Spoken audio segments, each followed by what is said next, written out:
جیسا کہ آج جیکب آباد میں محبت پیر سیمینار منعقد کیا گیا ہے اور اس کے ساتھ ہی میڈیکل کیمپ کا بھی انعقاد کیا گیا ہے۔ اس سلسلے میں ہمارے ساتھ رہنما موجود ہیں، ان کا مزید کیا کہنا ہے ان سے بات کرتے ہیں۔ استعلیٰ خواجہ محمد طاہر المعروف سجن سائیں دامت برکاتہم عالیہ کا 6 نکاتی پروگرام روحانی طلبات جماعت اور جماعت اصلاح المسلمین کو دیا گیا ہے۔ اس سلسلے میں پہلا تو ہماری جو ترجیحات ہے، جو پروگرام ہے وہ صحت، اس کے بعد تعلیم، ماحول میں برداشت، کاروبار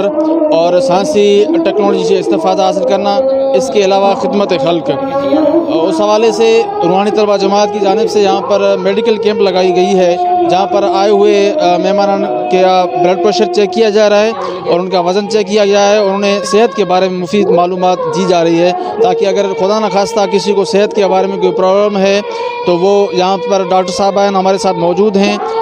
فری میڈیکل کیمپ میں، تاکہ ان کو وہ مفید جو ہے وہ مشورے فراہم کرے، تاکہ اپنی صحت کا وہ خیال رکھ سکیں اور اپنی جو ہے وہ حفاظت کر سکیں، کیونکہ مہلک وبا کرونا وائرس بھی اس دنیا میں چل رہی ہے اور اس کی تیسری لہر جاری ہے۔ اس کے حوالے سے ہم SOPs پر بھی عمل کرنے کی بہت کوشش کر رہے ہیں، کیونکہ یہی ہمارے مرشد کا پیغام ہے کہ اپنا خیال رکھیں اور اپنے اہل خانہ اور اپنے جو دیگر احباب دوست احباب ہیں، شہری ہیں، خدمت خلق ہے، اللہ تعالیٰ کی جو مخلوق ہے اس کی بھی آپ حفاظت کی کوشش کریں، ان میں شعور بیدار کریں۔ اس حوالے سے سینیٹائزر اور فیس ماسک اور دیگر چیزیں یہاں پر رکھی گئی ہیں۔ انسانیت کی خدمت کے لیے، اور یہ جذبہ ہمارے مرشد نے ہمیں دیا ہے، انشاءاللہ ہم آگے بھی یہی کام کریں گے، انسانیت کی خدمت کریں گے انشاءاللہ۔ آپ نے رہنماؤں کی باتیں سنیں، ان کا یہی کہنا ہے کہ ہماری جماعت فلاحی بھی ہے اور ہم لوگوں کی مدد کرنے کے ساتھ مذہبی اور